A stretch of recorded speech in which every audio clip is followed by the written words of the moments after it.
J'ai ma pratique clinique sur l'île de Montréal et dans le cadre de mon travail, je rencontre beaucoup d'aînés en perte d'autonomie.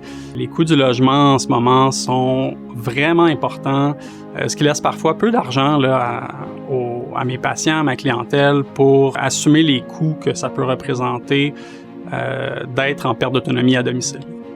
Je dirais que le défi que je vois le plus souvent chez les usagers que j'accompagne, c'est vraiment l'épuisement de leurs proches aidants, leur propre épuisement, puis vraiment les ressources autour d'eux qui sont plus limitées.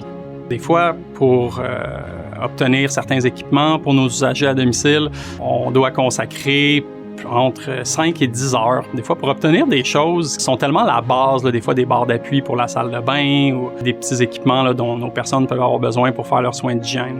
Je dirais que la difficulté qui me pèse le plus dans mon accompagnement des personnes âgées, c'est vraiment la lourdeur administrative.